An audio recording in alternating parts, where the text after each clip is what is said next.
بسم الله الرحمن الرحيم. الحمد لله رب العالمين، والصلاة والسلام على رسوله سيدنا محمد وعلى آله وأصحابه أجمعين. أما بعد. Muhterem kardeşlerim, milletteşlerim, Esselamu Aleyküm ve Rahmetullahi ve Berekatuhu.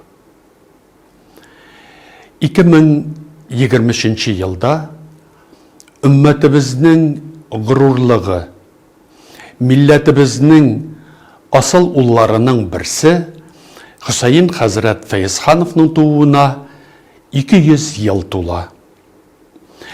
Hüseyin Feyzxan Tatar Müslüman ulemasına devleti okutu hem fenni üzeklerine birinci bulup yol yarıcı kişi. Kazan'da medresede bilim alğandan soň ol ustazı Şihabuddin Mercani Fatihası bilen Sankt Peterburg'a gidip İmperator Üniversitetinde lektor hem ilmi hizmetkar bularak tanıla. Hüseyin Hazretinin fen ülkesindeki açışları iskitkiç derecede tiren hem kupkırlı. Ol Garap, Farsı hem birniçe Türki tilini kamil biluşi kişi.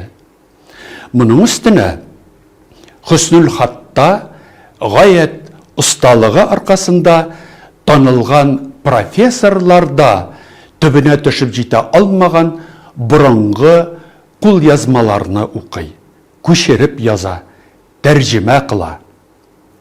Bulgar çırı, Kasım Hanlığı hem Kırım Hanlığı tarihine kağılışlı çıganaklarını öğrenüge kirtken ülüşü tulu bir fenni institut işçenliği bilen çağıştırırlık.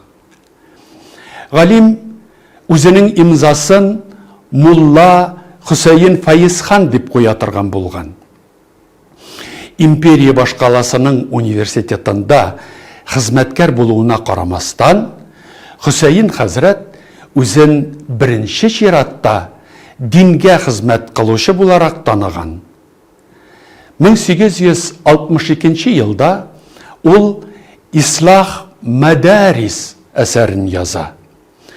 Şul rəvişli balalar hem yaşlarını okutuda islahçılık, bilim biruni kengaytu hem tirenaytu fikrin küterip çıga.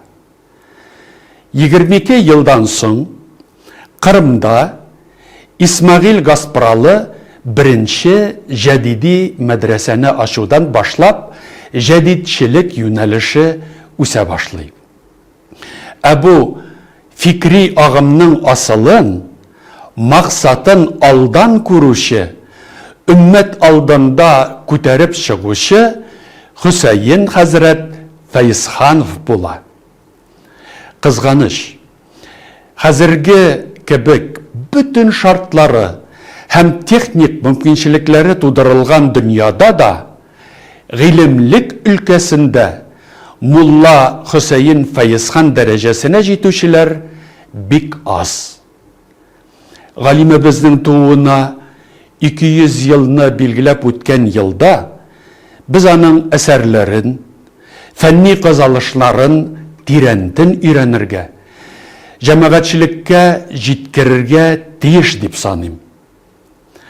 Bu yolda iştihat etüşlerge Allah Tebaraka ve Teala oңышlar birsin.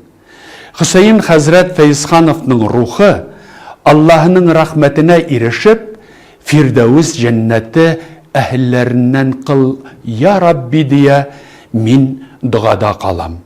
Vesselamu Aleyküm ve Rahmetullahi ve Berekatuhu.